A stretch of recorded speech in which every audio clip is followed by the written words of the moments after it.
Hello, friends, and welcome to another edition of TXN Sports World. I am your host, Anthony Florio, joined as always by good old MF Michael Fletcher and Michael Bullock. Loaded show here tonight, and we got big news to start it off. Ravens made their boldest move of the offseason and delivered perhaps their strongest message to disgruntled quarterback Lamar Jackson by reaching a one-year agreement with three-time Pro Bowl wide receiver Odell Beckham Jr. on Sunday. The deal is worth up to $18 million and includes $15 million guaranteed, a source told ESPN's Adam Schefter. The Ravens had been in contact with Beckham since last year and met with him at the annual league meeting 2 weeks ago. Baltimore then struck a deal a day before Beckham was scheduled to visit the New York Jets. The addition of Beckham comes a month after Jackson requested a trade from the Ravens. Baltimore has since placed a non-exclusive franchise tag on Jackson, but no team has yet to publicly pursue him. Beckham becomes the most decorated player on the NFL's most unproven wide receiver group. The big question is the health of Beckham, who didn't play all of last season after suffering a torn ACL in his left knee during Super Bowl 56.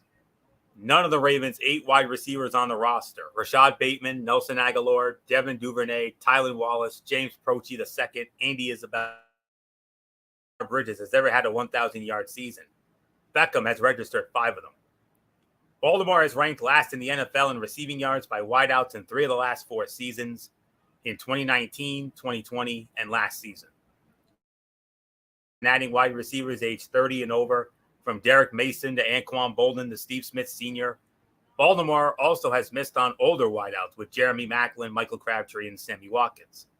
Baltimore has had to rely on free agency to bolster this position despite drafting a wide receiver in the first round in 2019, Marquise Hollywood Brown, in 2021, and Rashad Bateman. The Ravens are the only franchise not to draft a Pro Bowl wide receiver. Beckham made free agent visits with the Buffalo Bills, Dallas Cowboys, and New York Giants in December, but did not reach a deal. Before the knee injury, he displayed with the LA Rams during their championship season that he can still be an impact player after he had become a forgotten part of the Cleveland Browns offense. Beckham joined the Rams in November of the 2021 season after being released by the Browns. He caught 5 touchdowns over 8 regular season games with the Rams and 2 more in 4 postseason games. He had 48 catches, 593 yards in 12 games as a Ram. Before being released by Cleveland, he had 17 catches for 232 yards, no touchdowns in 6 games for the Browns. The 3-time Pro Bowl selection had 1,035 receiving yards in 2019, his first season in Cleveland, but he suffered a season-ending knee injury in 2020. He has passed the 1,000-yard receiving mark 5 times in his career. The New York Giants selected Beckham 12th overall in the 2014 NFL Draft. He went on to become Offensive Rookie of the Year in 2014 and quickly became a star for the Giants, surpassing 1,300 yards receiving in each of his first 3 seasons. He signed a 5-year deal with the Giants worth up to $98.5 million in August 2018, but was traded the next offseason to the Cleveland Browns. Big pickup for them. Will this be enough to get Lamar Jackson there? It might not be. I don't know. But if you get a big name receiver like that and you have a disgruntled franchise quarterback, 9 times out of 10, I believe it would do wonders for that. But we'll have to wait and find out. But if anything will bring Lamar Jackson back to Baltimore, I think this could be the move to do it. Lamar Jackson comes back, look out. Baltimore, we're going to have to put Baltimore in that upper echelon in the AFC. Dark horse teams. I mean, of course, the AFC right now, it's still all about Kansas City, Buffalo, Cincinnati, the whole 9. Those are the big 3 when it comes to the AFC. We got some dark horses in there, like MF's Dolphins, and of course, Baltimore, especially if Lamar Jackson decides to come back. So, but nonetheless, it's a great move for the Ravens. They desperately needed a big name receiver. They've got one now, and we'll see what happens with Lamar Jackson. So there isn't much more to say on this. So good old Odell Beckham Jr., now a Baltimore Raven. You think? You mentioned it in our messenger chat. I broke the news. Could this be finally the the deciding factor that brings Lamar Jackson back. Well, the thing that I also said going into it is that it definitely does help to get OBJ to to to Baltimore, but there's also some other things. And remember, this all triggered about a year ago during the NFL draft of all places, and that was when Hollywood Brown got traded away to Arizona. And that really stuck with Lamar Jackson. He was not happy even then, before that announcement. When word got out that that trade happened, it was absolute chaos. Me and a couple of the guys that was doing the NFL draft, we all were losing our minds. We were freaking out. We were like, "Oh my God, what is going on?" And we were all freaking out. The trade happened. We all were just like falling out of our feet, falling out of our shoes when it was happening. Night one of the NFL draft was absolute insanity, and the fallout from it was swift. It was hard. Odell Beckham Jr. was a big star, big name. Like we said, he was on his way to being the MVP of the Super Bowl. I think you could agree with that. Michael Bullock was agreeing with that because we were watching that game that night, and Odell was having a game. Like he was easily carving up the Cincinnati Bengals. And if he did not go down with that injury in the second quarter, which was a devastating blow, honestly and truthfully, I think he would have won the most valuable player of the Super Bowl. Like he was easily on that verge of being named MVP because of the way that he was playing. He already had one touchdown under his books. He was close to 100 yards even in that game. I think he was like about maybe 60, 70 yards at that moment. And he was well on his way to an MVP night in the Super Bowl. And then the injury happened. Then there was word that maybe he comes back, maybe he doesn't come back. We don't know. There was a lot of uncertainty. Then the rumors started swirling.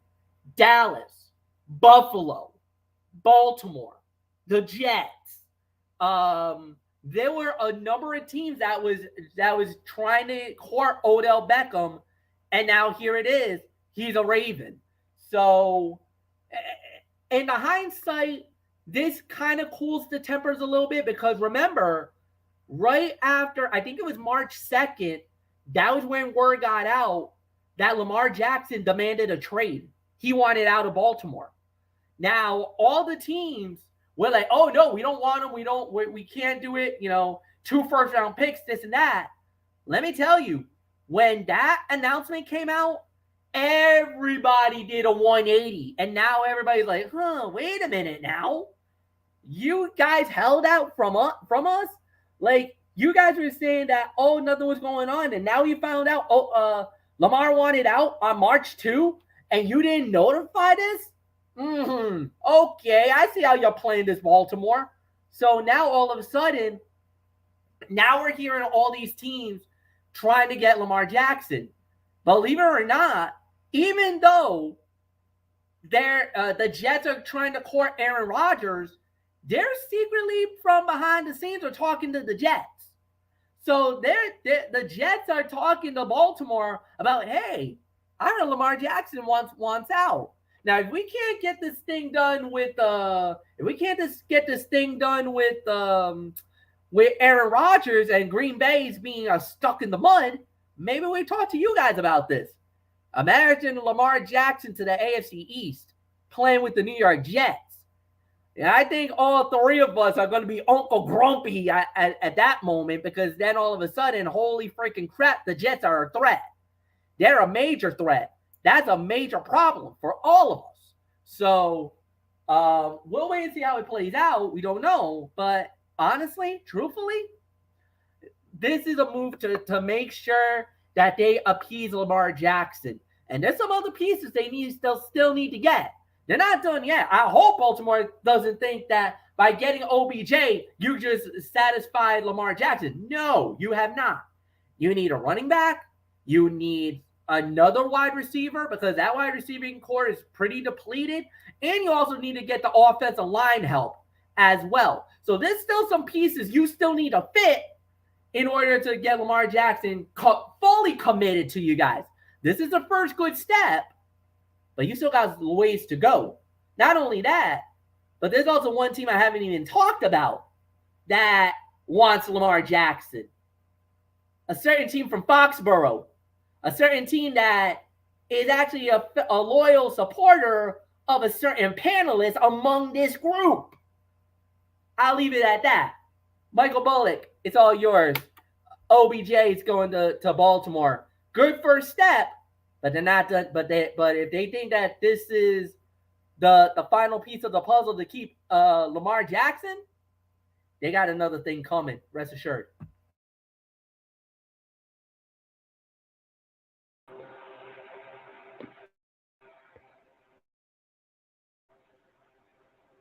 Yeah, like you said, this is could this really help get Lamar Jackson to come back? But we'll wait and see. But yeah, I mean, Odell Beckham, I mean, of course, this 1 year deal, I mean, this is basically just to prove to I mean, just see how he is. I mean, especially coming off of a torn ACL in the Super Bowl, which is no freaking joke when it comes to this. I mean, these injuries are very serious, and yeah, I mean, I'm interested to see how he'll be coming back. But yeah, Baltimore, to me, they still got a lot of work to do here.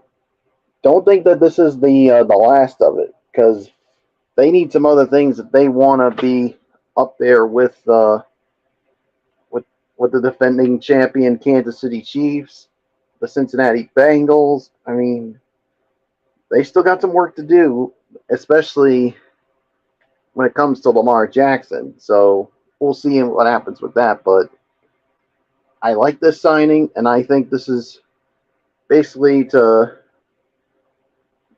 Odell to show everyone to see that he's coming, that he's fully healthy. Will he be?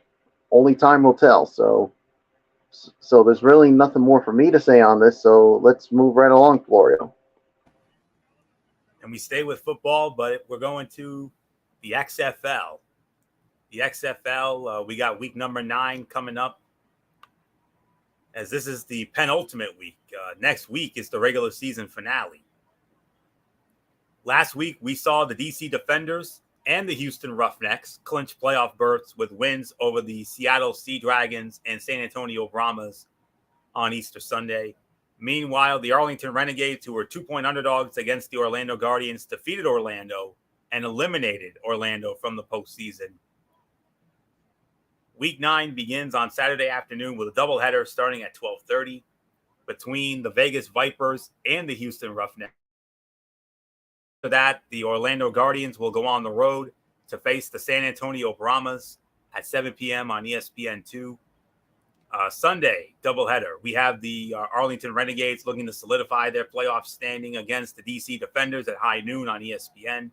And in the game of the week, the Seattle Sea Dragons and the St. Louis Battlehawks will square off against each other at the Dome at America Center in St. Louis, with playoff implications on the line at 3 on ESPN. So here we go. Let's get, as it'll feature the Vegas Vipers squaring off against the Houston Roughnecks. 12:30 kickoff Saturday afternoon on ABC, TD-ECU Stadium in Houston. And Houston opening up as a 6.5-point favorite. I see we've lost Bullock. Hopefully we'll get Bullock back in just a moment. He probably hit the wrong button like he usually does. So, but for right now, MF, we'll start it off with you here. We got Bullock back. So, all right, MF, let's start off week 9 of the XFL. The Vegas Vipers and the Houston Roughnecks in Houston. Houston on their way to the playoffs after snapping that 3-game losing streak barely getting by San Antonio, barely getting out of the Alamo Dome with a win. But now they got the playoff berth, but now they got Vegas coming into TDECU Stadium to kick off Week 9 of the XFL. Yeah, this is a crucial game on both sides because, like you said, playoff implications are massive right now. Um, like we said, the top two automatically makes it to the conference final, and then you got and this is the deciding factor. St. Louis has been red hot lately, winners of three in a row, and they've been looking really good.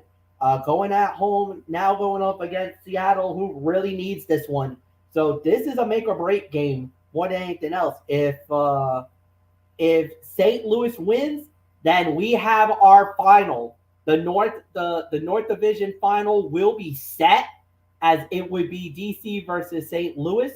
If they don't, if Seattle wins it, now that puts everything up for grabs going into the final week of the regular season. So without a doubt, it's a crucial game, but I got to go with the team with the hot hand. Winners of three in a row. Give me the St. Louis Battlehawks to finish the job, clinch the spot, and be playing DC for the right to go to the XFL championship game in San Antonio. So nothing more to say. Michael Bullock, welcome back. We're covering Seattle and Seattle and St. Louis for week 9. Vegas. This is Vegas. This was Vegas and Houston. Oh, Vegas and Houston. Then I'll go with Houston. Yeah, I remember that it was Houston and Vegas in this one. So yeah, so I'm gonna go with Houston as well. I mean, I just think. Look, they got to the playoffs, and now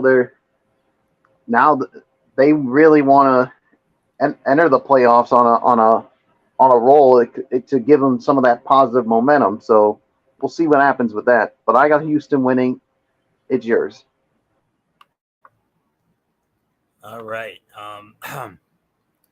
The Roughnecks return home this weekend after a hard-fought 2-point overtime win over the San Antonio Brahmas last week. Despite Brandon Silvers being back under center after missing week 7 because of an elbow triceps injury, Silvers completed 17 of 36 passes for 146 yards, 2 touchdowns, and 2 interceptions. Houston's running game was non-existent as the Brahmas defense held them to 25 yards. However, the Roughnecks defense played well, which has been a staple for them this season. 6 sacks and forced 2 interceptions. Houston will need that same intensity on defense Saturday against Vipers quarterback Jalen McClendon, who almost led Vegas to their second straight win. Vegas lost in overtime to the St. Louis Battlehawks in an entertaining game from start to finish.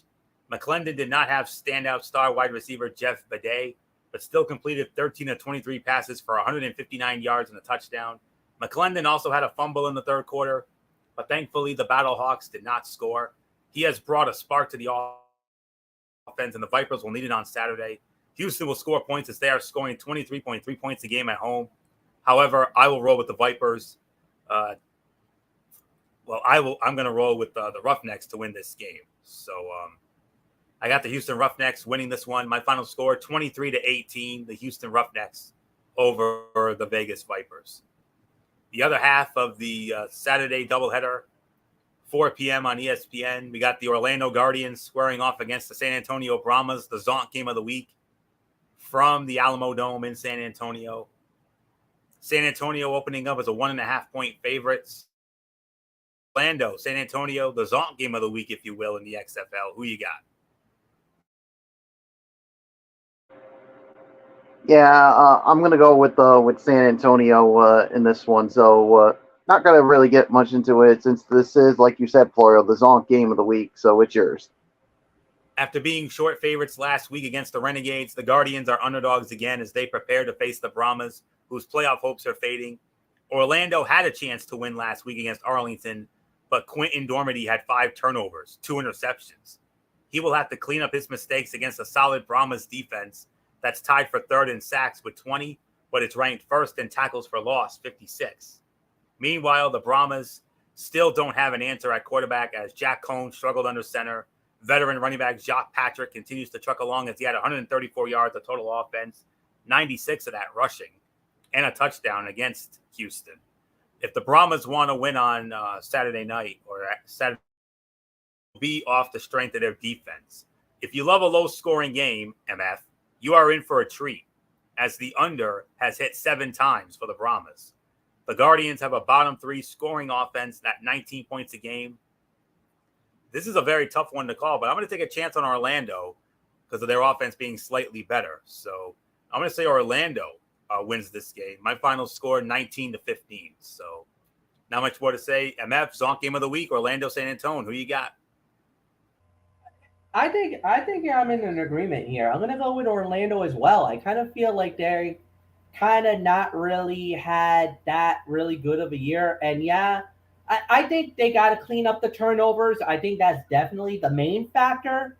But I haven't lost faith in Orlando, even though I think there was more higher expectations for Orlando, but it just has not delivered this season at all. So nothing more to say. Florio, go.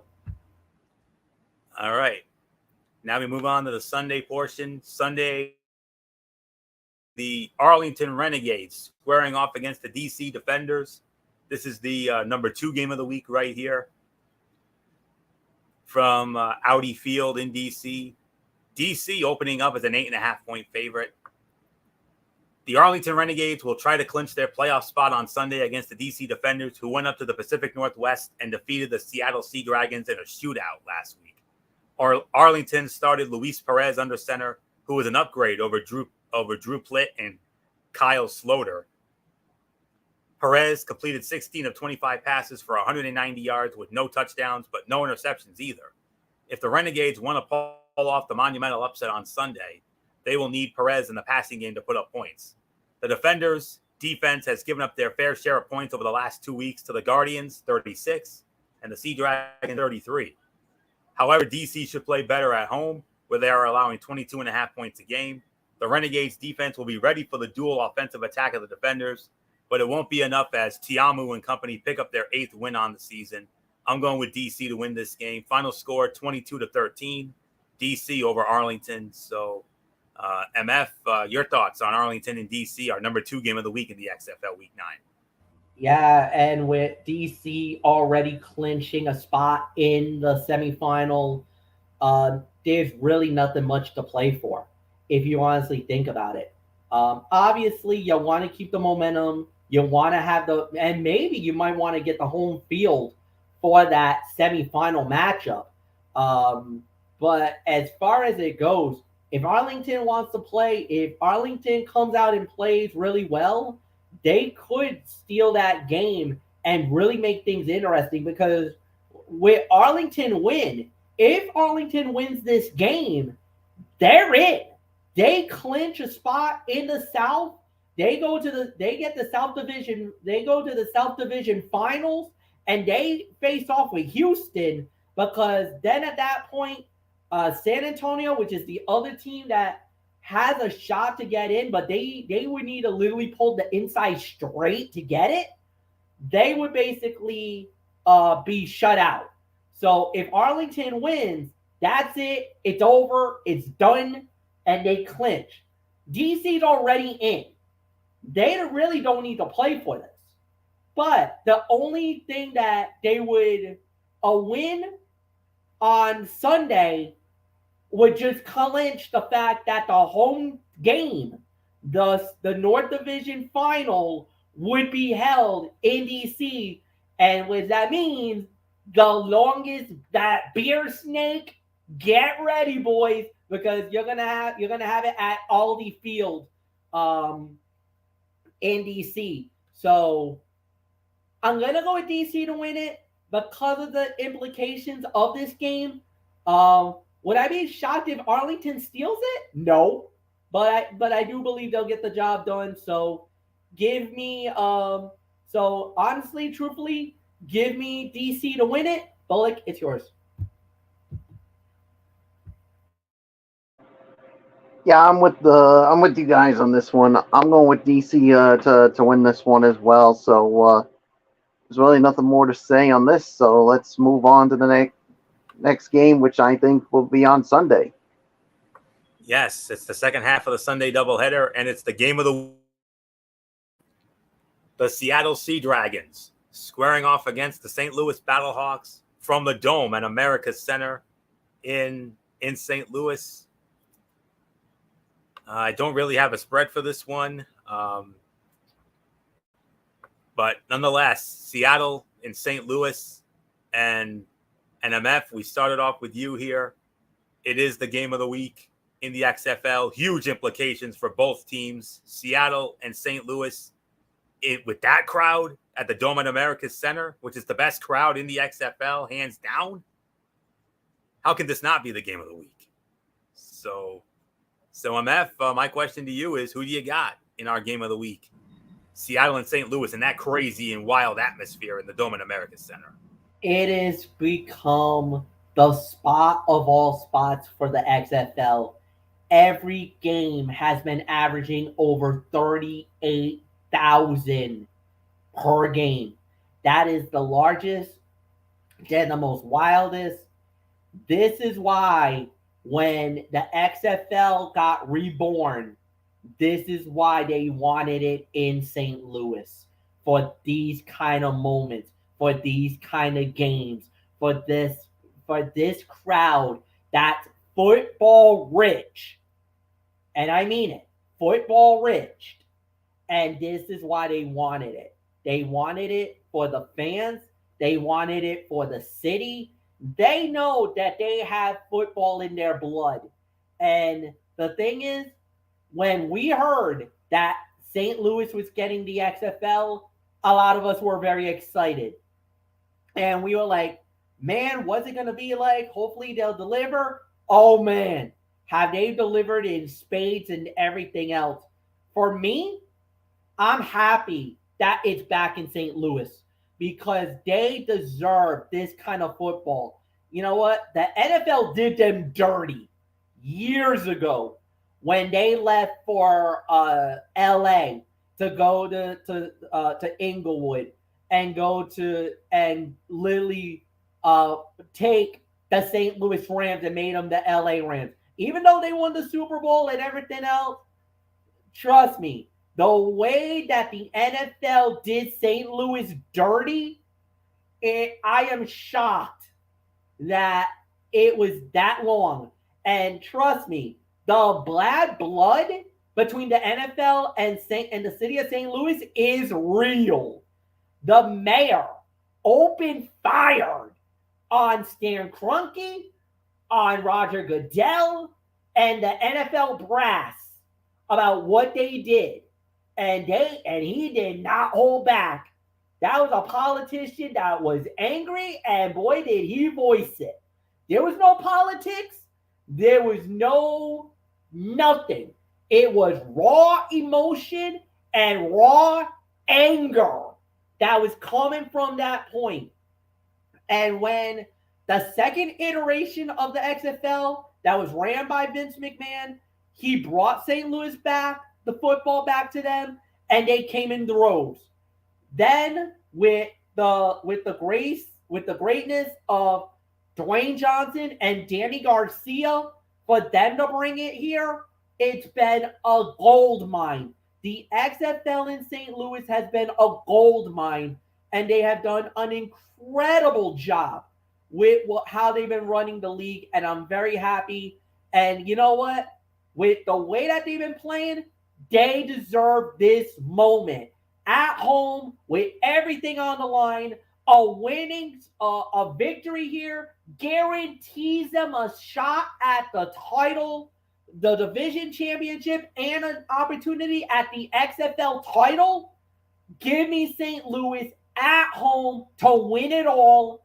I got St. Louis winning this game. Michael Bullock, it's yours.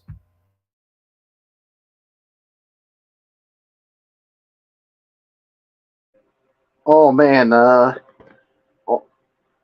can you not get chills after what Fletch just said? That's why we call Fletch our hype man here, and he delivered the hype there, folks. I'm not even gonna bother trying to top that, but everything Fletch said was true. I mean, when the NFL did St. Louis dirty and took away their team, it was St. Louis was not happy. The government was not happy. And I'm thinking to myself, will they ever get a team back? And as soon as the reborn of the XFL happened, they brought a football team to St. Louis, and you know that fan base was so fired up about it. And a win here, I mean, it gets them in the playoffs, and you know they're going to be fired up for it. So I'm going with St. Louis here. So there's really nothing more to add on to it. So it's yours, Florio.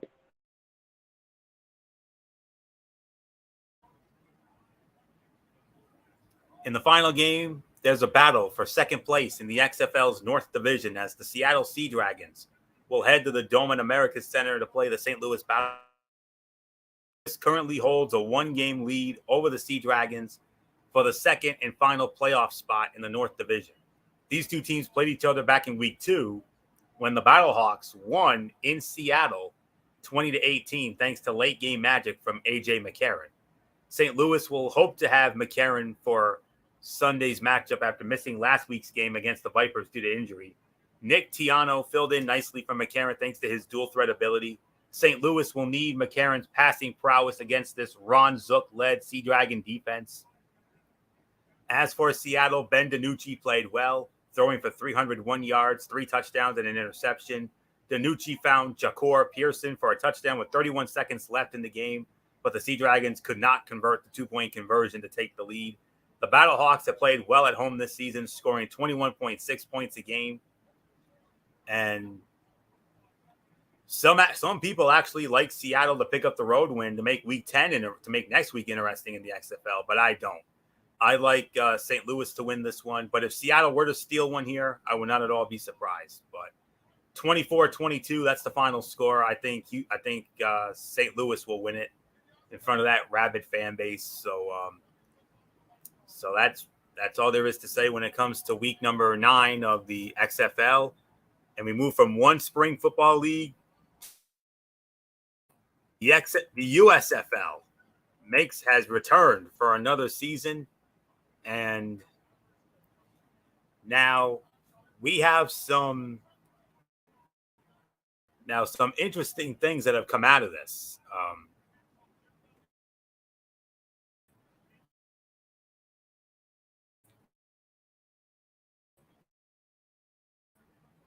Now, just give me a moment here as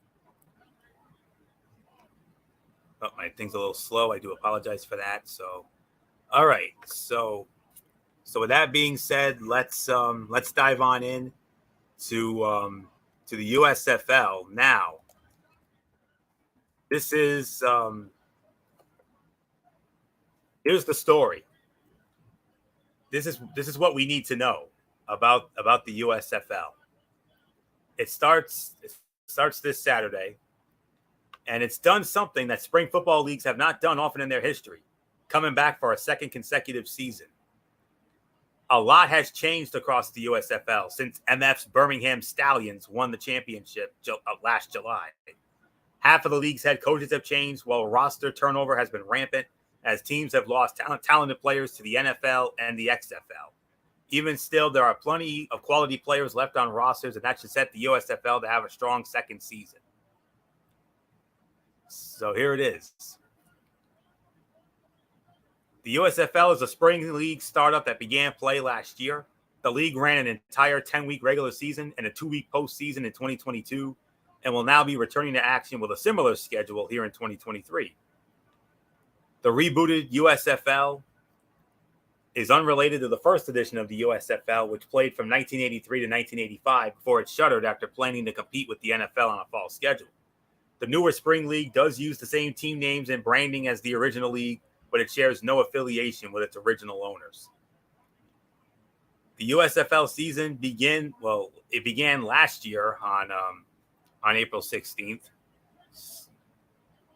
So here are the teams for this season. MF's Birmingham Stallions are back. We've also got the Houston Gamblers, the Memphis Showboats, the Generals, the New Orleans Breakers, the Philadelphia Stars, and the Pittsburgh Maulers. Now, there are going to be hubs, what's going to be known as hubs, and which is going to make for some interesting stuff here. The regular season finale will be the weekend of June 17th and June 18th. That's Father's Day weekend. There will be one playoff semifinal on Saturday night, June 24th at 8 p.m. That will be on NBC and Peacock. The other semifinal will be on Sunday, June 25th at 7 p.m. on Fox. And then the championship game will be on Saturday night, July 1st from Hall of Fame Stadium in Canton, Ohio at 8 o'clock on NBC and Peacock. The USFL's first season saw the league experiment with some rule changes to create excitement and intrigue around the new league. The league's goal was to put an emphasis on offense and create extra scoring opportunities and chances for dramatic plays. Here's a rundown of some of the key rule differences between the USFL and NFL that you will notice during the USFL's first weekend of action.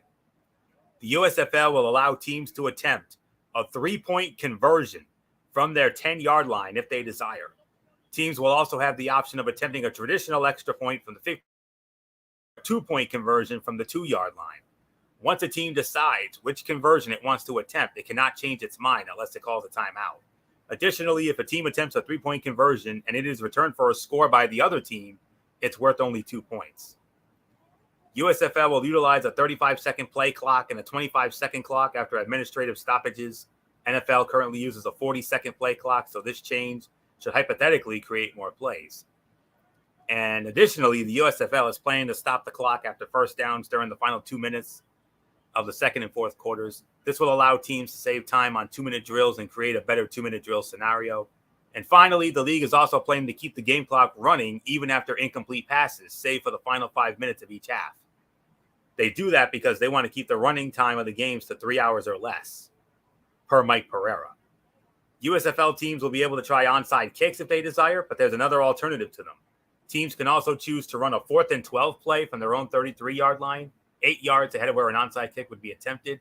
If the team converts on the 4th and 12, they keep the ball. If not, the defense gets the ball at the dead ball spot.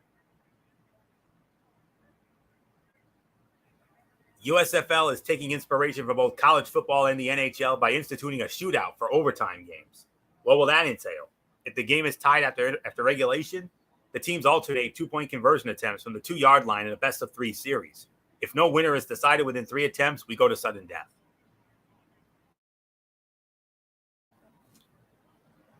We don't have enough time to go through all of the exact rules about it, but those are just some of the notable ones that stood out to me when I looked into this earlier. So, and I figured you guys would want to hear that as well, MF and Bullets. So,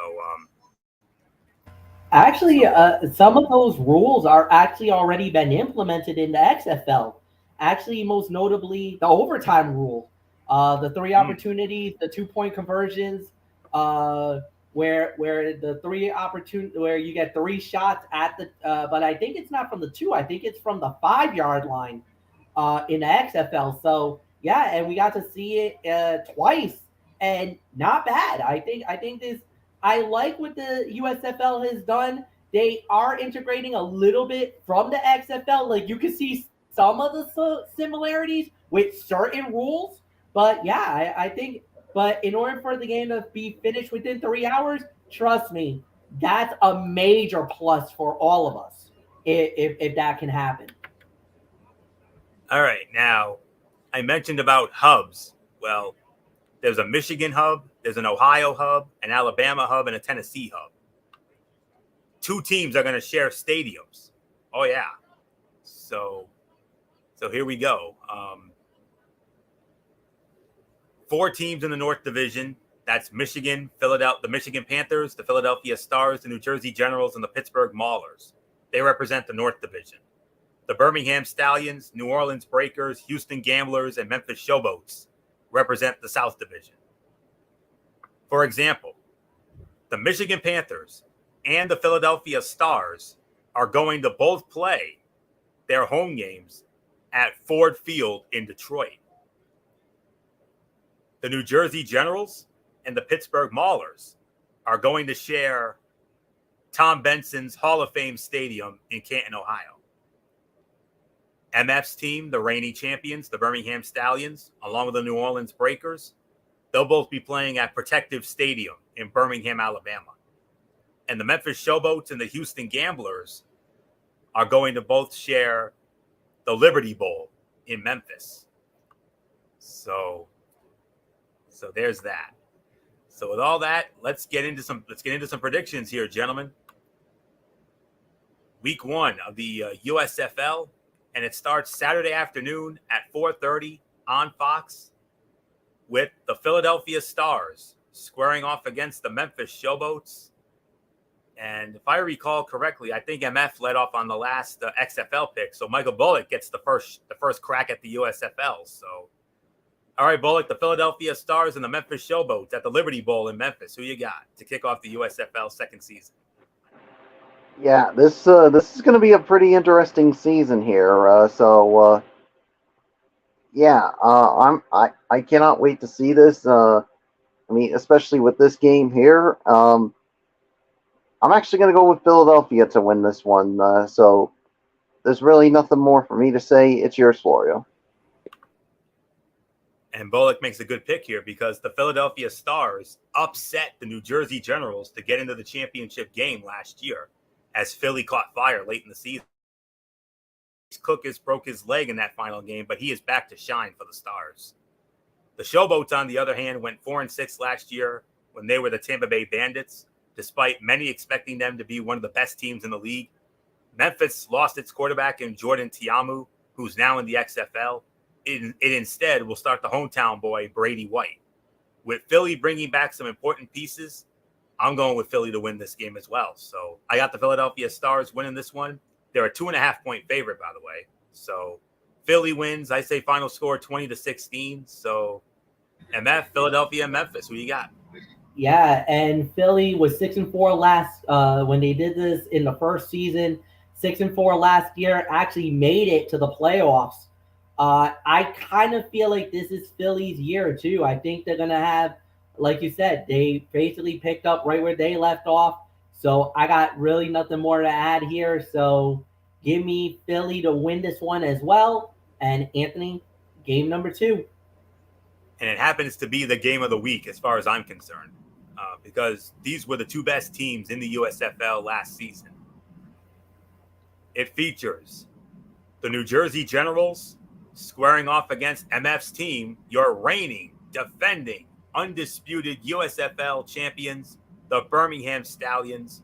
Protective Stadium, Birmingham, Alabama, 7:30 kickoff on Fox. Birmingham opening up as a 5-point favorite. The Generals were tied for the best regular season record in the league last year at 9-1, but were upset in the playoffs by Philadelphia. They had the Coach of the Year, Offensive Player of the Year, and MVP. The Offensive Player of the Year, running back Darius Victor, is back, while the MVP, Cavante Turpin, is not. Running back Trey Williams is returning to the fold as well, and he helped the Generals average a league-high 161 yards on the ground last year. Add in DeAndre Johnson at quarterback, and you can expect plenty of rushing attempts from New Jersey. Skip Holtz's Birmingham Stallions return about 80% of last year's roster, which is absolutely frightening, but great for MF. Quarterback Jamar Smith, running back Bo Scarborough, and linebacker Scooby Wright are the stars to keep an eye on. Shark Dog was undoubtedly the most fun player in the entire league last year. Without a doubt, this is the game of the week, but I like I gotta go with the Stallions. I gotta go with the champs. Close game, but I think the Stallions pull it out. My final score, 26-20.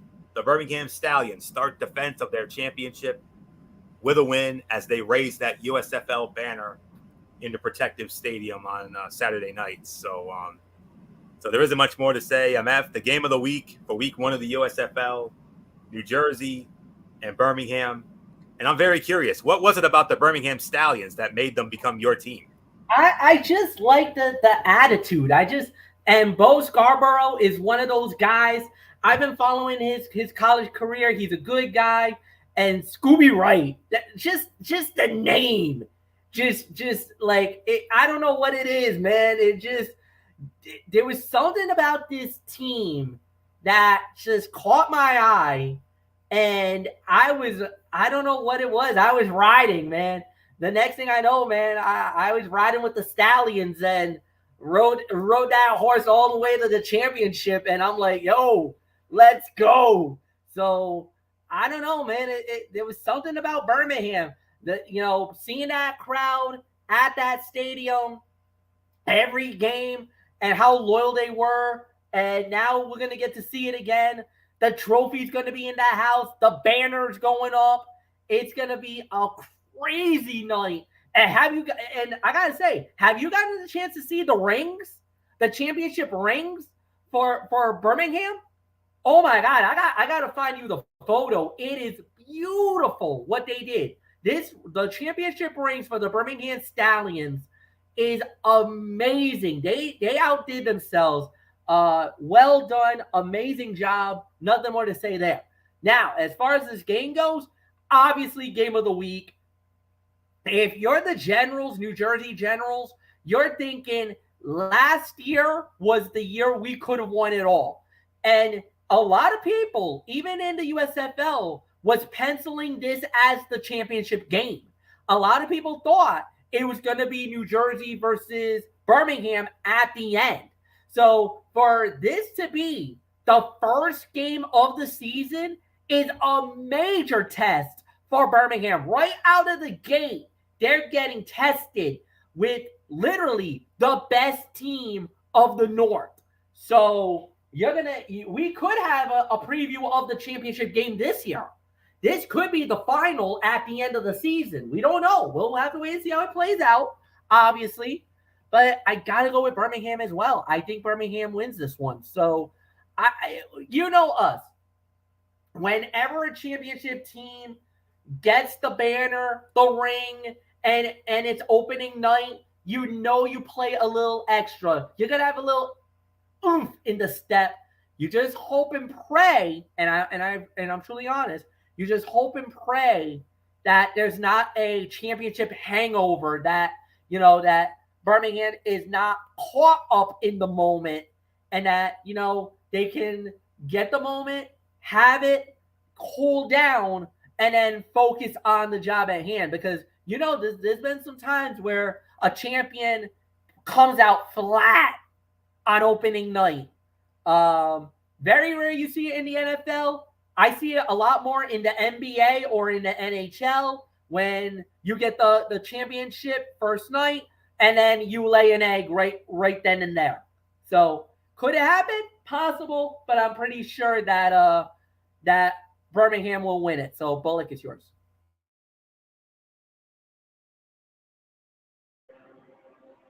Yeah, like you said, I mean,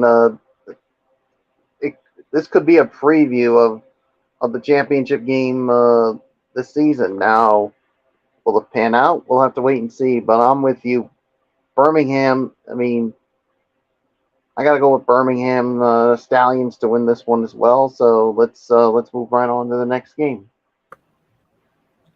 All right, we move on to the Sunday portion of the action. Sunday at high noon over on NBC. It will feature the Michigan Panthers squaring off against the Houston Gamblers from the Liberty Bowl in Memphis.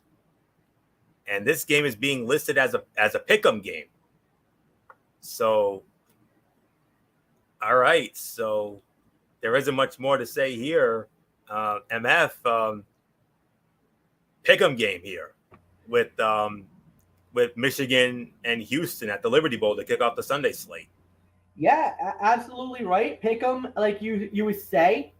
And the funny thing is about this game too, is that of course when you got actually according to this, because I'm going off the Fox Sports app, they actually got Houston as a 1-point favorite. So just to give you that, they got Houston as a 1-point favorite, and going into this, last year, Houston was not really a great team. They went 3-7. Michigan last year were right not far behind. They were not really that far behind them. Oops, sorry, went wrong way. Let me see. Michigan last year, Michigan Panthers. Okay. Look, I'm gonna say this. This is gonna be an interesting game. It's gonna be. I will say this. Houston's got to do better passing wise and running wise. Michigan, they will run it on you and they will throw it on you. And if they get going, this could be a long afternoon. The only problem is with Michigan is that they don't really score that. They score a decent amount of points, but they give up a lot of points too. They gave up almost 24 points per game, and they're gonna defensively they gotta clean it up. Offensively, they got a juggernaut. Defensively, they gotta clean it up a little bit. So if they can clean it up, Michigan should win this. I got Michigan winning. So Bullock, it's yours.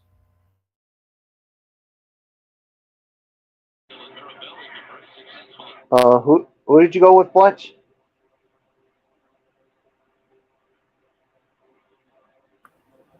MF, he's asking who you picked. Who did you pick to win? I don't know. Maybe he stepped away, Bullock, but just go with your gut. Yeah, I'm gonna go with Michigan as well. I gotta go with Michigan to win this one, so it's yours, Florio. Yeah, I can help you out here, Bullock. I got you. The Michigan Panthers have a new head coach in Mike Nolan. They played a handful of quarterbacks last year, but hopefully have found some consistency with either Josh Love or Carson Strong. Keep an eye on wide receiver Trey Quinn, who can be a star in this league if he has someone who can throw him the football. Expect Michigan to rely on running back Reggie Corbin, who was a top 5 rusher last year. The Gamblers returned running back Mark Thompson, whose success last year led to a tryout with the Green Bay Packers. Kenji Bahar, Montel Cozart, and Terry Wilson are the quarterbacks. The game is a pick'em for good reason. Give me Michigan to win a low-scoring affair. So, yes, I'm going with Michigan as well. Final score 13-10, Michigan over Houston. And the final game, Sunday night at 6:30 over on FS1. Pittsburgh Maulers squaring off against the New Orleans Breakers from Protective Stadium in Birmingham. And New Orleans opening up as a 3.5-point favorite. So I believe Bullock starts this one off. So Bullock, we got Pittsburgh squaring off against New Orleans. Go with your gut. Who you got?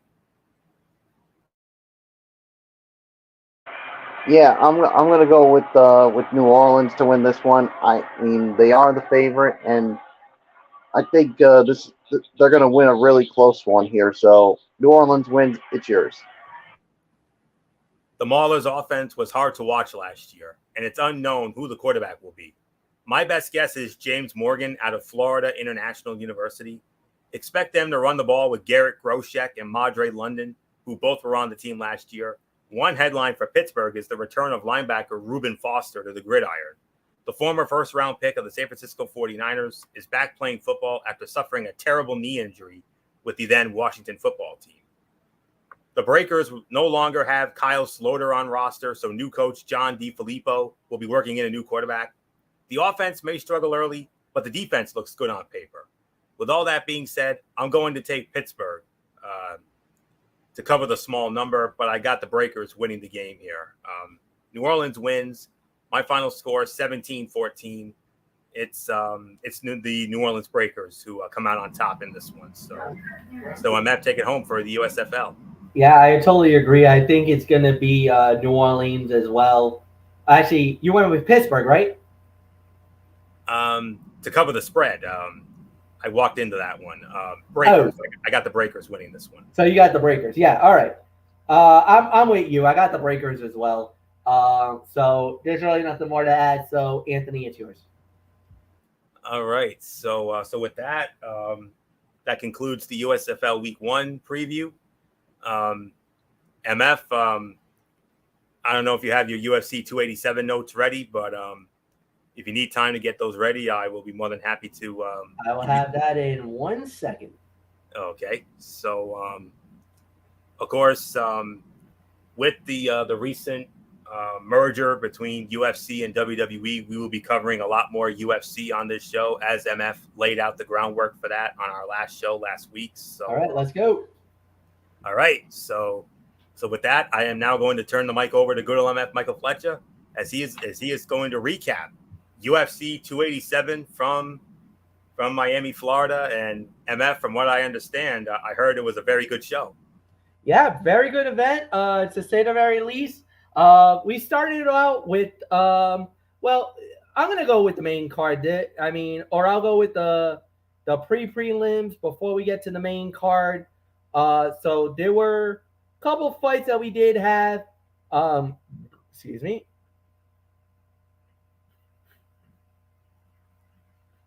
So preliminary fights that were held on ESPN: Cynthia Cavallo winning over Lupi Gonzalez in a split decision. Then we had Gerald Masafir, first round TKO, winning it in 3 minutes and 15 seconds. Then we had Michelle Waterson Gomez winning over Luciana Pinheiro by a split decision. And in the main event of the prelims, Chris Curtis beating Kelvin Gustafson by unanimous decision. Then to the main card. Then we had was Raul Rosas Jr. winning his fight, going to 7-1 by unanimous decision in a bantamweight fight. Kevin Holland with a big win by TKO in the third round with 3:16 left. Rob Font, what an absolute performance by him as he went up against Adrian Yanez. Yanez was a heavy favorite in this, and Rob Font knocked him out in the first round, 2 minutes and 57 seconds. Big win for Rob Font as well. Then we had Gilbert Burns going up against Jorge Masvidal, and it was Gilbert Burns winning by unanimous decision. Also, the big announcement was Jorge Masvidal has actually called it a career. He is retiring from the UFC. It was a shocking announcement, but one that was somewhat expected as well. And then in the main event, as it was Israel Adesanya versus Alex Pereira for the UFC middleweight championship of the world. The last style bender, Izzy, wins the title back, regains the gold, knocking him out with an epic knockout. Basically got in trouble, looked like he was in big time trouble. Alex Pereira pinning Izzy to the cage, and it was counter strikes that ended it. One punch to the left, another punch to the left, dropping Alex, then some hammer fist, and in the immortal words of Anthony Florio, it is all over. Israel Adesanya is the new UFC middleweight champion of the world. Unbelievable is all I can say. It was an epic knockout, an epic comeback. Izzy reigns supreme in the middleweight division yet again. And my goodness, what a victory and a moment for him.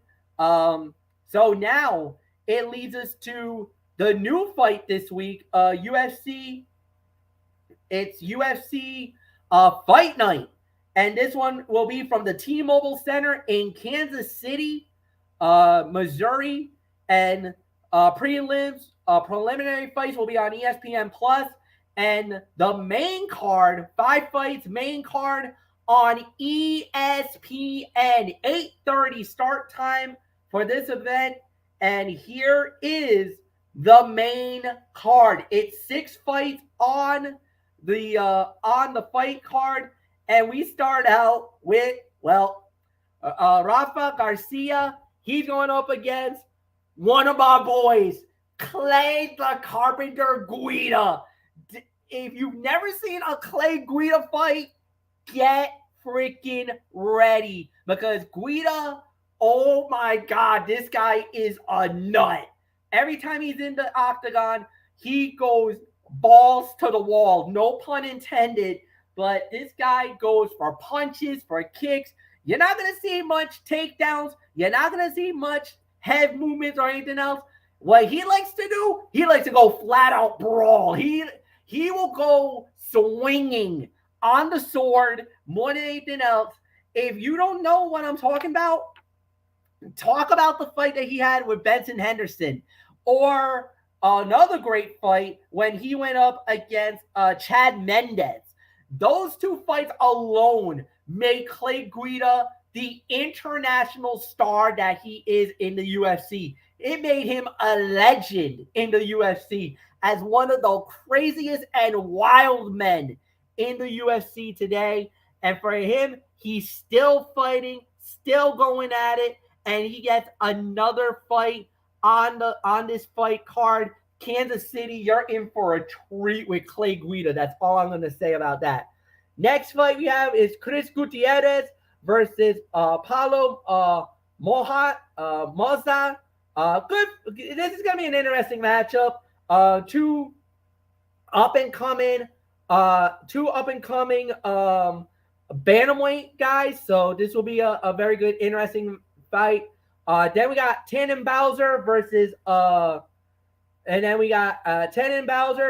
Ian Kubalik.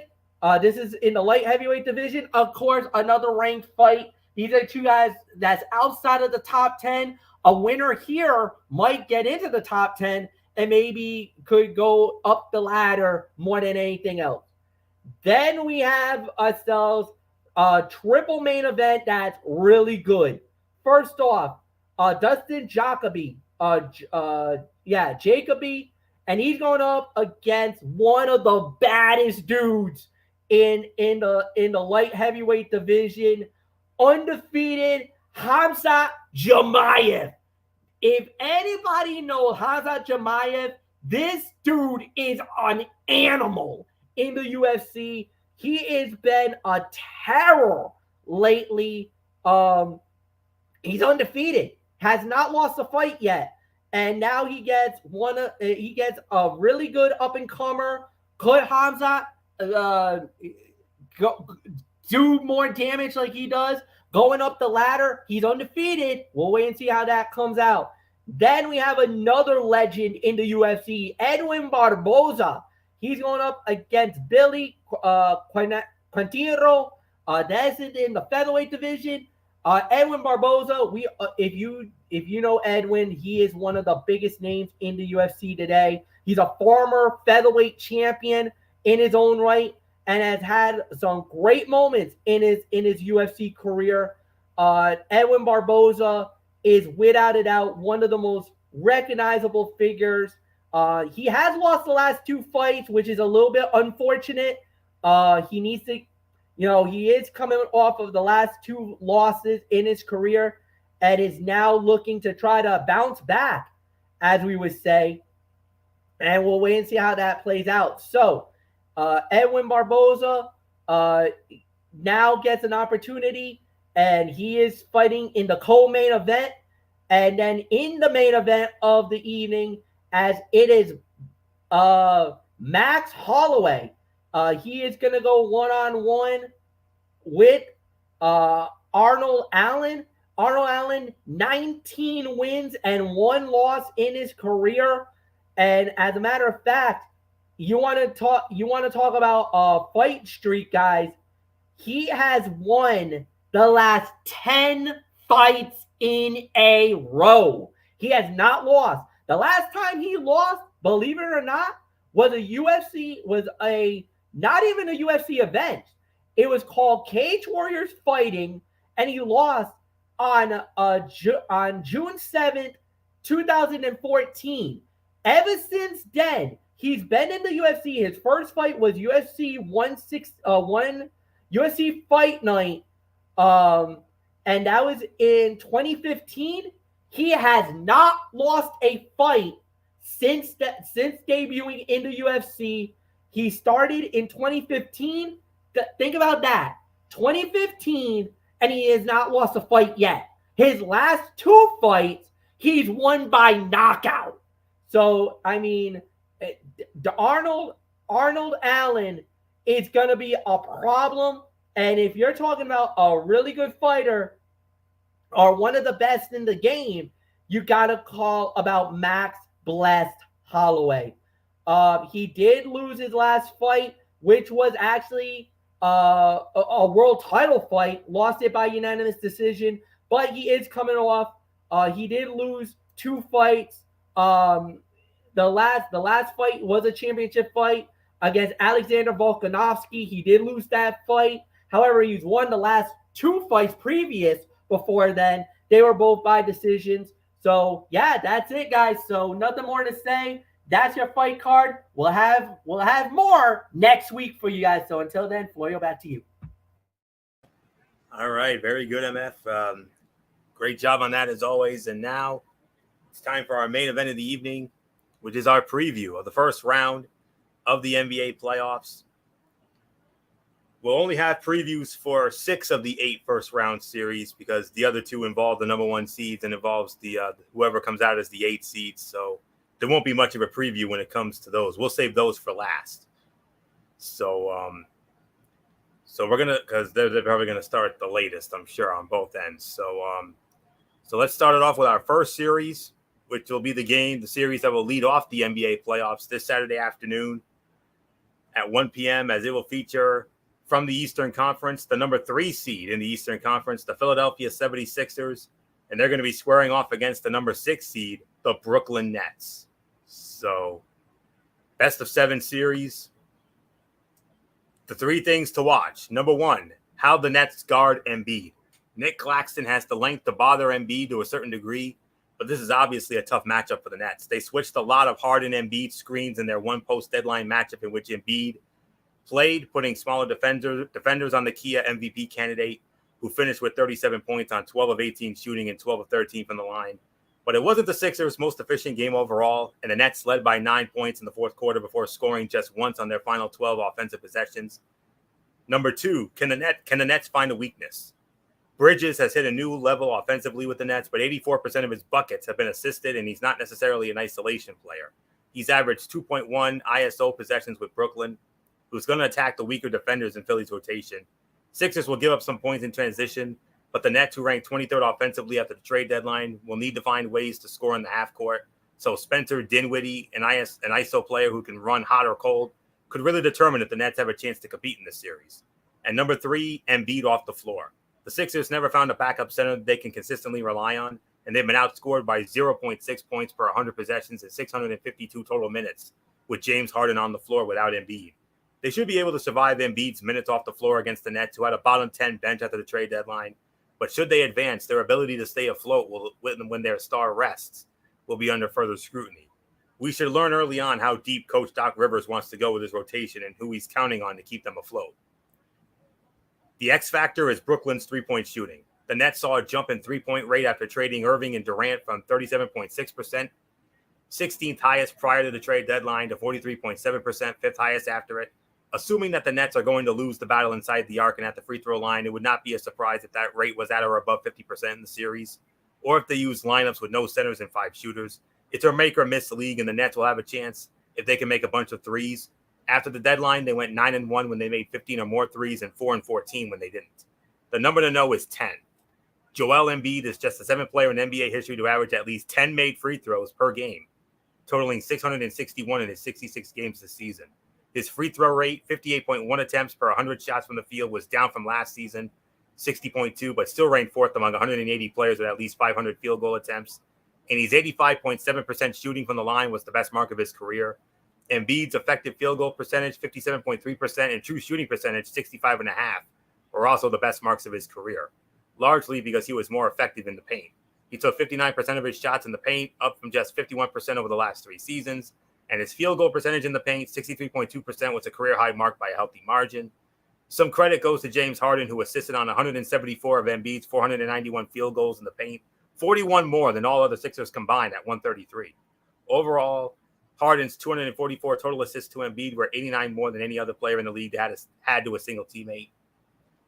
The Nets have had a lot of good players, and they won't be an easy out, but 30 of their 45 wins came with Durant and or Irving in uniform, and they were just 15 and 18 otherwise. So they're certainly not the strongest 6 seed, while the Sixers are just the third 3 seed in the last 20 years to rank in the top 8 on both ends of the floor. And while Claxton is an all-defense candidate, Brooklyn just doesn't have a good answer for Embiid. I got the Philadelphia 76ers winning this series, and I got them winning it in 5 games. So not much more to say here. MF, Brooklyn, and Philadelphia to kick off the NBA playoffs 2023. Yeah, this is going to be a good like you said, going into this series, I felt the same way. Going into it, I felt Philly was going to be the better team overall. Now, obviously, there's going to be a lot of concern about Embiid and Harden. Can they deliver in the clutch? Because they're not talking about just them getting past the first round. They're talking about them winning the entire thing. This is why they brought him there, to get a championship to Philadelphia the first time since 1983. I feel like there's a lot of pressure now. It's now more than ever that they got to deliver. So I think Philly will win the series. I disagree with the gameage. I think they'll win this in 6, not 5. So Michael Bullock, I give it to you.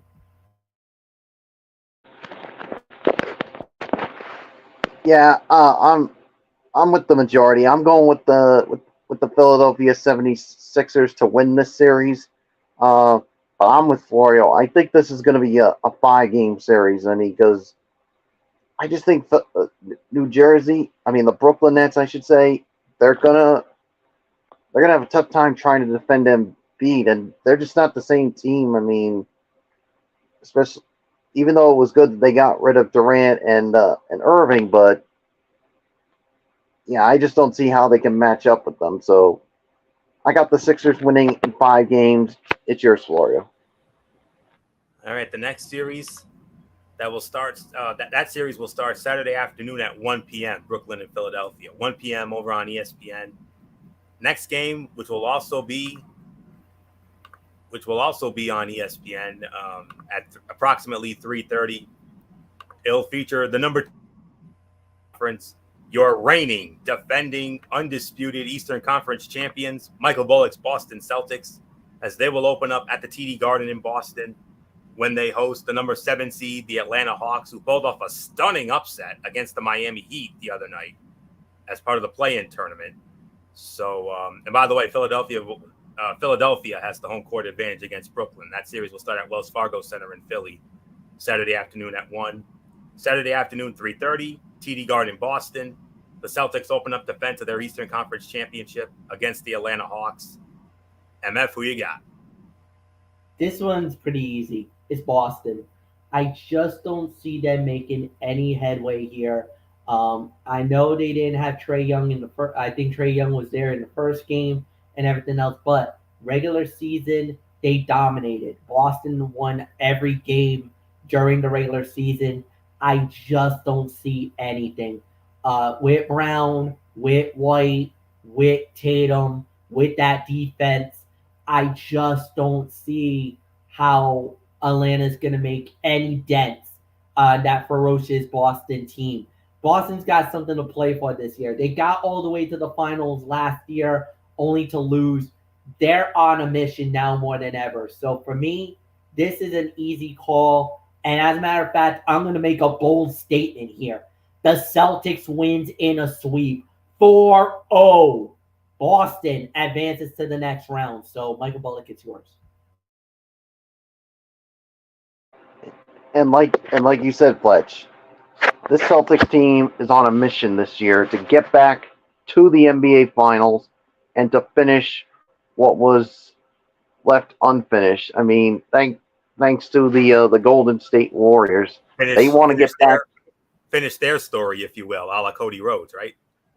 Yeah, finish their story like Cody Rhodes should have had, but that's a story for another day. But it's nothing against the Hawks. They do have Trae Young and all that, but the thing is, the Celtics, when you got that Tatum and Brown, and then you got Marcus Smart, And their bench is definitely, I mean, they improved their bench in the offseason, especially getting Malcolm Brogdon.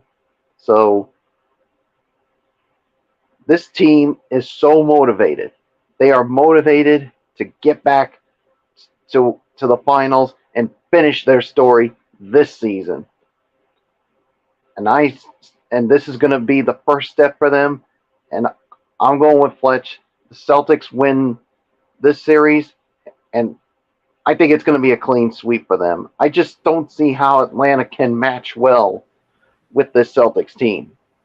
So, and of course, on the topic of that, of course, we're going to be bringing back the Celtics chat after every playoff game that the Celtics are going to be in, because we had a pretty good first Celtics chat last year, of course, covering them all the way into the NBA Finals. So just a friendly reminder about that. So now it's yours, Florio.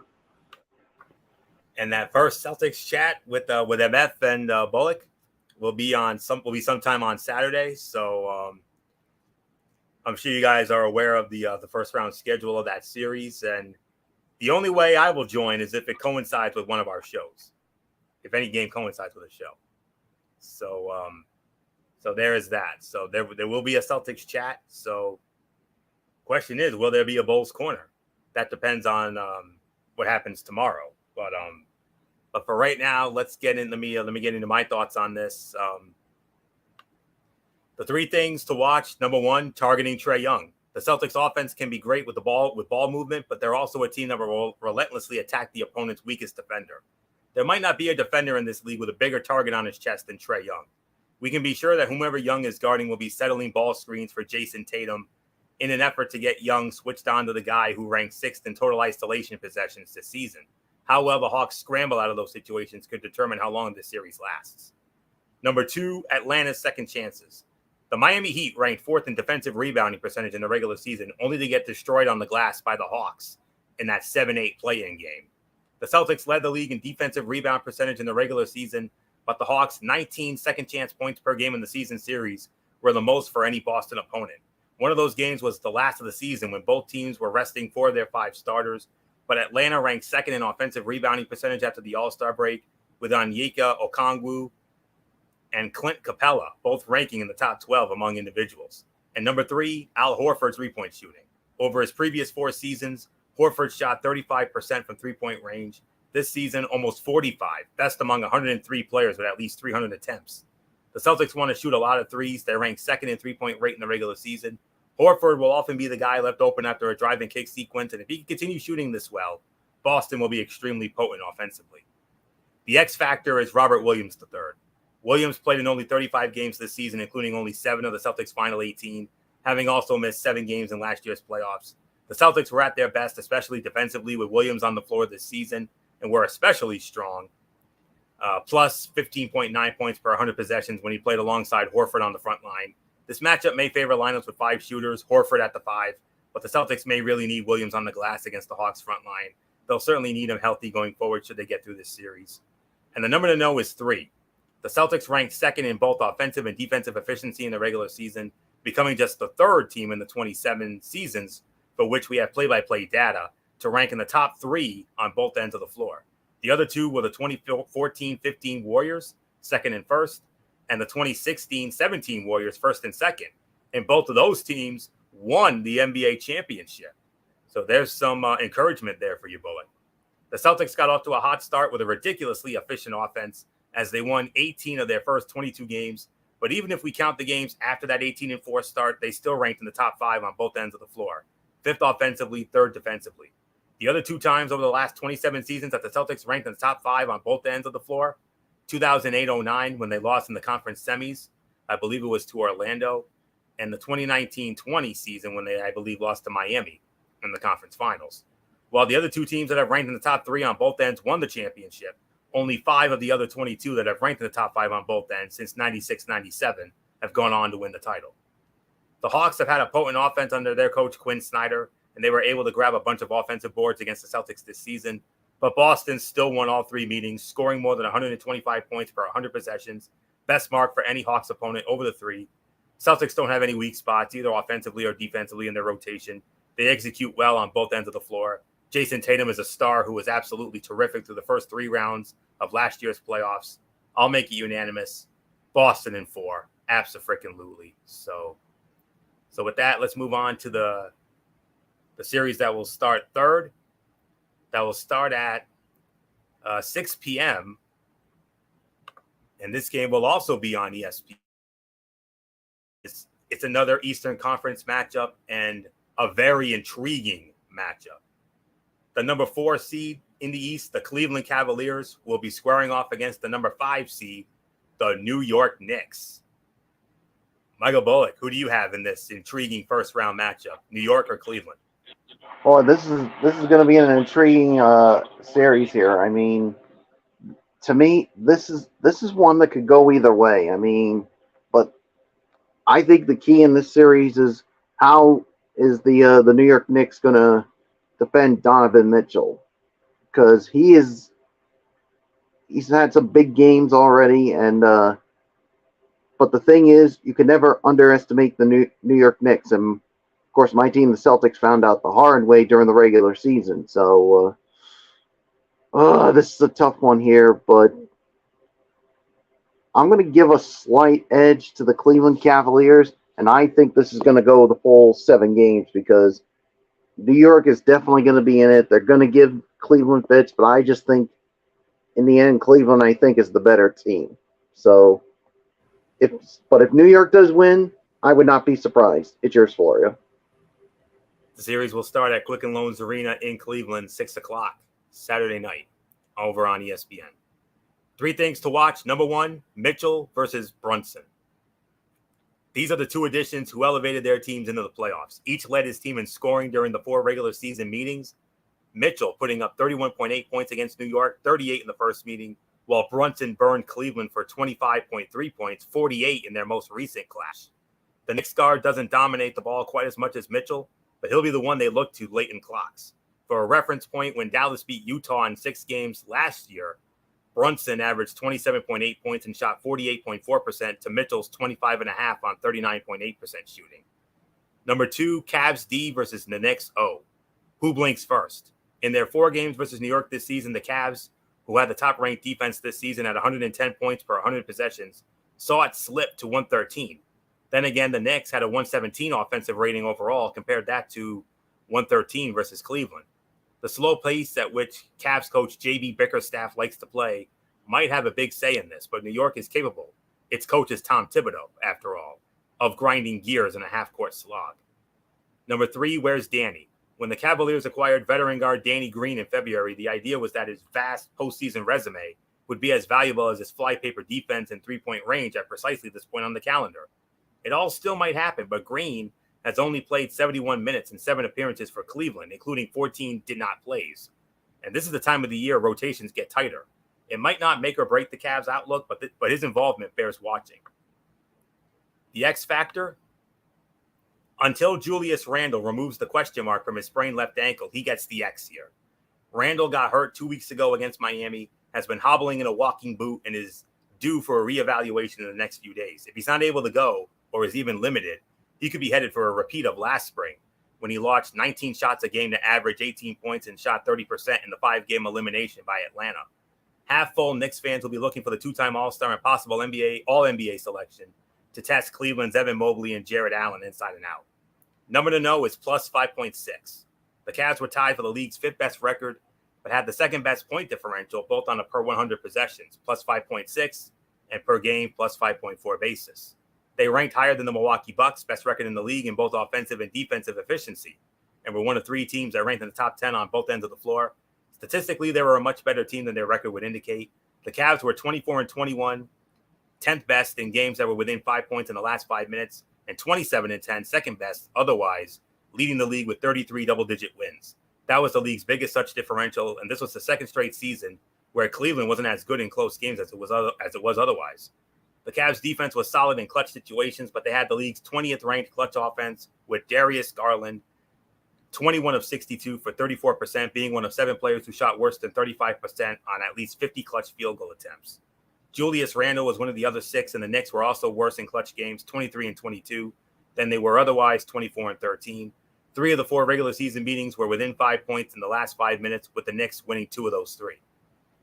No Randle, no shot for New York. If he's back and nearly 100%, this figures to be a long series. Both coaches preach defense, both have solid rim protection, and both have dynamic point guards driving their attacks. If Mitchell Robinson and Allen cancel each other out in the paint, the versatile Mobley might prove to be the difference, bothering the Knicks from various spots at both ends. The Cavaliers probably face a bit more pressure, but they have home court to start and to finish. That should get it done. I'm with Bullock. Cleveland wins in 7 games. So, MF, take it home for New York and Cleveland. I disagree. I'm going to lone wolf this. I'm going with the New York Knicks to pull the upset. And I do believe that I think Julius Randle will be fine. I think he'll play. But I just feel like Jalen Brunson is the reason why that they're going to win this series. I think they'll be able to limit Donovan Mitchell. And I think New York will have enough defense to get by and beat the Cleveland Cavaliers. But I do agree, it will go the distance. It will go 7, but I got New York winning the series and advancing to the next round. All right. So with that, we move on to the Western Conference. Michael Bullock has called it a night. So hopefully tomorrow night for the Cerebral Smack Talk. But we go to the Western Conference now. We'll save those final series for the end that are to be determined. We go to the West, and the lone Western game that will be on Saturday night at 8:30. I believe this will be over on ABC, as it features the team that I believe is, without a doubt, the biggest surprise in the league this season. The Sacramento Kings, the number 3 seed in the West. Wow. The number 3 seed in the West, the Sacramento Kings. And they're going to be squaring off against the number 6 seed, the reigning, defending, undisputed NBA champions, the Golden State Warriors. Game 1 and the first playoff game to ever be held at the beautiful new Golden One Center in Sacramento, Saturday night at 8:30 on ABC. So let's dive on in to Golden State and Sacramento. The 3 things to know, 3 things to watch, rather. Number 1, De'Aaron Fox versus Steph Curry. This is a micro. A team/star on the rise against an established legend. Fox averaged 25.2 points a game, made his first All-Star team, and established himself as one of the NBA's most clutch players. Curry's 29.5 points a game didn't show up among the official leaders because injuries cost him too many games. But ask many scouts which guy they'd rather have with the ball in his hands late. It's Curry. This matchup could start to change that. Number 2, playoff Sabonis. The Kings All-Star center, who will get some Kia MVP love when ballots are counted, averaged 19 points, 12 rebounds, and 7 assists on 61.5% shooting. Also joined elite company by becoming only the 3rd center in NBA history with at least 1,500 points, 900 rebounds, and 500 assists in a season. Previous 2 were Wilt Chamberlain and Nikola Jokic. Now it needs to transfer to the postseason. Sabonis has only played in 13 playoff games, none since 2019 with Indiana, and his stats are mere shells of the player he is now. 10 points a game, 5 rebounds, and 2 assists. And number 3, counting by threes. 20 players made 200 or more three-pointers this season, and 5 of them are in this series. Curry, Thompson, and Jordan Poole for the Warriors, Kevin, Huerta, and rookie Keegan Murray for the Kings. Thompson became only the 3rd player in NBA history to reach 300 at 301, joining Curry and James Harden on that list. Murray at 206, zoomed by Donovan Mitchell's 2017-18 rookie record of 187. Golden State ranked 1st in arc attempts, 2nd in accuracy, Sacramento 6th and 9th. The X factor is Andrew Wiggins. He redefined his career last season, earning an all-star spot, and with his two-way play, proving himself to be Golden State's 3rd best player right through the 2022 championship run. This year has been a mess, though, with a month in the middle lost to injuries and illness, then absent from the final 35 games due to personal leave for an apparent family issue. Finally, last week, Wiggins came back, embraced his teammates and coaches, and immersed in conditioning work to be ready for the 2nd season. If he's mentally present, the 6'7" wing should be physically ready for the demands ahead. With his shooting, 39% on threes as a Warrior, and on-ball defense restoring some of Golden State's strengths. The number to know is plus 21.9. The Warriors' preferred starting lineup outscored their opponents by 21.9 points per 100 possessions, best marked by a wide margin among 41 lineups that played at least 200 total minutes together.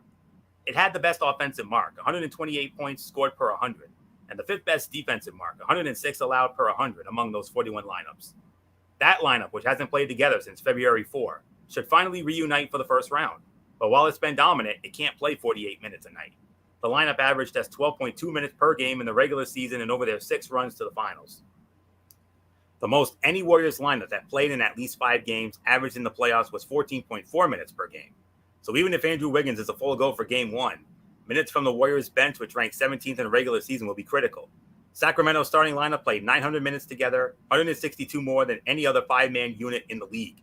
But it outscored opponents by just 2.2 points per 100 possessions, a mark which ranked 26th among those 41 lineups that played at least 200 minutes, with the 8th worst defensive mark, 116.1 points allowed per 100 possessions among that group. A key for the Kings will be making sure they stay in contact with the defending champs in the first 6 minutes of the first and third quarters, knowing that they should have an advantage with reserves on the floor. It's puzzling that these teams have never met in the playoffs, in their California incarnations anyway, until you look at their timelines. The Kings qualified only twice and quickly were dispatched in the 13 years from 1986 to 1998. Then they made the playoffs 8 consecutive years, and then not at all since 2006. Golden State missed every year from 1999 to 2006, part of a 1-in-18-year playoff drought. They rarely have been good at the same time, but they are now. The Warriors' timing and health and pride in keeping its window propped open just a tad longer will help exploit the Kings' playoff training wheels. I got to go with the Golden State Warriors, and I think they're going to do it. I think it's going to go the distance, but I think Golden State steals it in 7. So not much more to say. MF, the defending champs, against, without a doubt, the biggest surprise in the NBA this season, the number 3 seed in the West, the Sacramento Kings. Wow. No doubt about it. This is going to be a great series. Up to this point, there hasn't really been that one defining moment or that one thing that just has said, like, oh my God. At the end of the day, it's going to be a fight. It's going to be a war. It's going to be whatever you want it to be, but it's going to be incredible. But at the end, I'm going to say it. I got to go with, to me, honestly, I think it's going to be all about the it's about the Golden State Warriors. So I got Golden State winning. I got them advancing. Really nothing more to add. So, Anthony, it's yours. Yep. The next series in the West, 3 p.m. Will start on Sunday, as it will feature the number 2 seed in the West, the Memphis Grizzlies, squaring off against the number 7 seed, the Los Angeles Lakers, in what is going to be another intriguing Western Conference series. MF, LeBron James versus John Morant. Enough said. Enough said, and this is going to be a series and a half. Going into this, I kind of felt like this is going to be, and I know I'm hearing a lot of people saying Lakers, Lakers, Lakers. I disagree. I think John Morant and the guys are sick and tired of hearing about the Lakers, sick and tired of hearing about all the negativity, and I really believe more than anything else, this is going to be the coming out party for the Memphis Grizzlies. I actually got Memphis winning the series. That's how crazy I want to go here. So when it's all said and done, I'm going to say it. Memphis wins. They win it. And I got it winning in 6 over the Lakers. So, Anthony, it's yours. The 3 things to watch. Number 1, Brooks versus James. For all of Brooks' supposed antics, teams would love to have a player as intensely competitive as the longest tenured Grizzly. Brooks guarded James once in the 3 meetings between these teams during the regular season, as the latter played in only one of the games. Brooks limited the 4-time MVP to 8 of 21 shooting for 23 points and made sure to let everybody know about it. Number 2, depth. The Lakers improved in that department ahead of the trade deadline by adding a pair of new starters in D'Angelo Russell and Jared Vanderbilt to go with solid backups Rui Hachimura and Malik Beasley. Those reinforcements will be tested against the Grizzlies' second unit, which is led by quality reserves Tyus Jones and Luke Kennard, who is shooting 54% on three-pointers in 24 games since being dealt to Memphis in February. The Grizzlies are stretched thin in the front court, forcing Santi Aldama to play more minutes with Brandon Clark out for the season. With an Achilles and Steven Adams with a knee reportedly expected to miss the playoffs. Quality minutes from the reserves will impact this series. And number 3 is Anthony Davis. Given the extra attention the Grizzlies will give James, Davis must take on the bulk of the offensive workload. Conversely, Memphis faces a tough task dealing with Davis, who has connected on 50% or better from the floor in 5 of his last 6 games against Memphis. In 35 career games against Memphis, Davis averages 23 points, 11.5 rebounds, and 3 blocks a game. It's expected Xavier Tillman gets first crack guarding Davis, with Kia Defensive Player of the Year candidate Jaren Jackson Jr. serving at times as a help defender. In the last meeting between these teams in March, Davis was unstoppable, scoring 30 points and grabbing a season-high 22 rebounds. Staying out of foul trouble will be key for Jackson. The X factor is Jaren Jackson Jr. He figures prominently in Memphis' plans for rebounding in defense, especially with Adams out. But Jackson opens the Grizzlies' offense when he's aggressively getting to his sweet spots on the floor. Jackson scored 31 points or more in 3 of his last 4 regular season appearances. When he's aggressive, defenses must respect him, as well as Ja Morant, who finished 9th this season in paint scoring after leading the league in that stat last year. The threat of Jackson and Morant inside leads to solid looks outside for knockdown shooters like Desmond Bane and Luke Kennard. Pick your poison. And the number to know is 23.4. The Lakers allowed 23.4 transition points per game, the 4th most in the regular season. LA ranked 12th defensively overall, and they were 3rd on that end of the floor. 111 points allowed per 100 possessions as they went 18-9 after the trade deadline. But that defense wasn't great in transition, which could be a problem against this particular opponent. With Desmond Bane 6.6 and Ja Morant 6.1, ranking 5th and 7th among individuals, the Grizzlies ranked 2nd with 25, with about 26 transition points a game. Overall, Memphis took a step backward offensively this season, ranking 11th after ranking 4th last season, but it remained potent on the break. LA won 2 of the 3 regular season meetings over their 2 losses, one without Morant. The Grizzlies totaled 17 fast break points. In their February 28th win, they had 33. Los Angeles owns a puncher's chance considering its talent level and experience against the Grizzlies' relative youth, and it's always unwise to bet against LeBron James. But MF is right. It's Memphis' time. This young, hungry squad has advanced a little further in each of its last 2 postseason berths, learning valuable lessons along the way to apply in this series. Memphis wins. I agree with you, MF. And I also have them winning in 6 games. So you read my mind. So final full preview when it comes, and this is also from the Western Conference, the 4-5 matchup. The number 4 seed, the Phoenix Suns. Of course, the Memphis Grizzlies will be opening up at FedEx Forum on Sunday afternoon. Whereas the Phoenix Suns will be opening up in the Footprint Center in Phoenix, formerly the America West Arena. They are the number 4 seed in the West. The Phoenix Suns squaring off against the number 5 seed, the other LA team, the Los Angeles Clippers. So let's dive on into this series. The 3 things to watch. Number 1, Kawhi Leonard versus Kevin Durant. The Clippers really lack anyone with the size to effectively eyeball KD on defense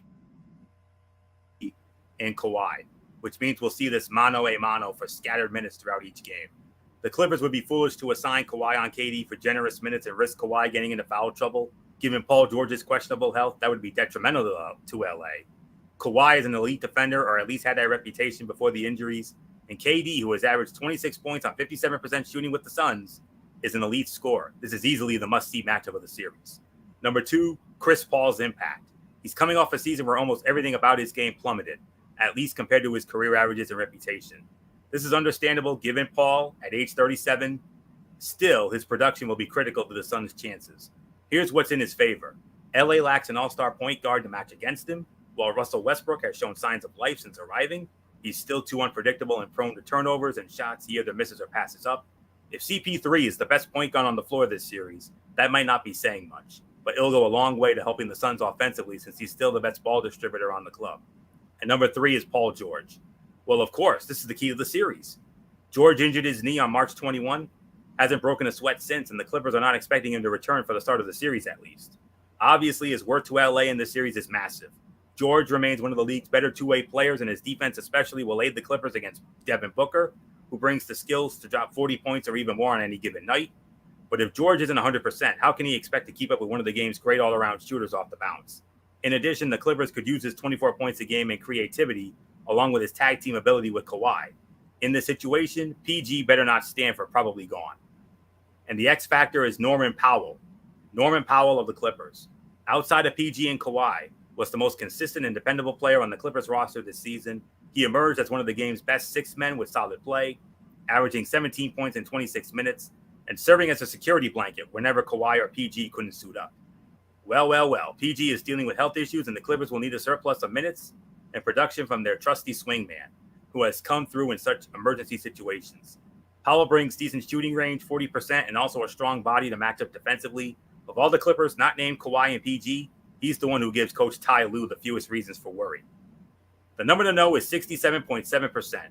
Kevin Durant averaged 29.1 points a game on a true shooting percentage of 67.7% this season. The latter is the highest true shooting percentage in NBA history for any player who's averaged at least 25 points in 25 games or more. 439 total instances. In short, this year's Kevin Durant was the most efficient high-volume scorer that we've ever seen. He shot 67.9% in the paint, an incredible 56% from mid-range, 40% from three, and 92% from the free throw line. Kawhi Leonard didn't score as much. It wasn't as efficient as Durant, but he did average 27 points on a true shooting percentage of 66% after the All-Star break. And the last time he was in the playoffs, 2021, Kawhi Leonard averaged 30.4 points on a true shooting percentage of 68%, highest mark in NBA history for a player who averaged at least 30 points in 8 or more playoff games in 63 total instances. So we have a matchup of two ridiculously efficient high-volume scorers, and a key for both teams may be keeping Durant and Leonard from taking a high volume of shots. It's really tricky trying to pick this series without knowing the full extent of Paul George's health, although he's likely out to begin the first round. For now, let us assume he'll play when the series shifts to LA for games 3 and 4, but he will also be hampered. Doesn't that sound reasonable? Well, that might not be enough for the Clippers, who will need a pair of ace defenders to deal with KD and Devin Booker. Those two might average 60 a game, and KD especially is eager to distance himself from the Brooklyn Nets experience and also the injuries that cost him following his last championship with the Warriors. One of these years, the Clippers will enter the playoffs with a clean bill of health and bring a decent chance of at least reaching the NBA Finals. This does not appear to be that year, unless Paul George's body fools us all and can stand the grind. Phoenix wins the series. Phoenix wins it in 6 games. MF, your thoughts? Yeah, this is going to be a very interesting series, but I'm with you on this one. I just feel like this is one of the more compelling matchups in round 1. But I'm with you. I kind of feel like Phoenix is going to win the series as well. When you got Devin Booker, you got Kevin Durant, and that squad, I just feel like this is their year. If there's ever a time where they can win the NBA championship, this is probably it more than any other team or any other year. So I think Phoenix is going to win it. Yeah, you're absolutely right, Anthony. So, and I got them winning in 6. So let's move on. All right. The other series, featuring the number 1 seeds. The number 1 seed in the East is the Milwaukee Bucks, who finished with the best record in the league. And the number 1 seed in the Western Conference, give it up for the Denver Nuggets. Yeah. Denver finished as the number 1 seed, but they don't have an opponent yet. Not yet. Because of the play-in games. Yep. So, all right. So when it comes to that, let's just let you know. There's going to be play-in games tomorrow night. In the East, it'll be the Chicago Bulls and the Miami Heat. Whoever wins that game gets that number 8 seed and will square off against the Milwaukee Bucks. The second game will feature the Oklahoma City Thunder and the Minnesota Timberwolves. And the winner of that game will be the number 8 seed and will square off against the Denver Nuggets. But let's be realistic, MF. Regardless of who comes out of those respective games, I think Milwaukee and Denver are going to win both of those respective series. Yeah, I totally agree with that. I know a lot of people are I'll say this. I think it's going to be intriguing if we see it be Miami and Milwaukee. That might be a fight. That actually could be an interesting series. Very much so. So, well, I would probably say that would be the one. And then obviously on the other side, I would say the interesting one would be if it's OKC and Denver. I think that might be an interesting series, but the most intriguing one would be Miami versus Milwaukee. If they face off in round 1, that might be interesting. Even though I think Denver will win their series pretty handily and the Milwaukee will win their series with no problems. But if they get Miami round 1, that might be a fight. That might be more than I think if you're Milwaukee, you hope to see Chicago here, not Miami. Especially after how Milwaukee dominated Chicago in the first round last year. Yeah, absolutely. That's why they want Chicago. I think they will want Chicago again because if they get Miami, that might be a fight. That might be a 6-7, believe it or not. That might be 6-7. Where if they get Chicago, it might end up being like another 4-5. Well, we'll find out. So we'll say it like this: when it comes to playoff time, we're guaranteed 3 shows here because it's going to start with a Celtics chat with MF and Bullock. I'll only join if it coincides with one of our shows. So MF and Bullock, look up the schedule. I know game 1 is Saturday, so figure out. What I was going to do was actually, because when Thursdays are going to be very limited now, I'm actually going to lump everything together on Thursday night. So what we're going to do is we'll recap the games up to that point, and then we'll continue onward. So that's how I'm going to be doing it. Every Thursday night from now on, all the shows, we will be recapping those games up to that point. So we'll keep the TXN Sports World going that way. So I'm not going to go show by show because my schedule gets crazy, Floyo's schedule gets crazy, Bullock's schedule gets crazy. No, we're not going to do that. I'm designating it to maybe 2 nights a week, Tuesday nights and Thursday nights, and we'll go from there. Okay. So what I might do is 1 week from tonight, we'll recap whatever needs to be done up to that point. And if a series is over.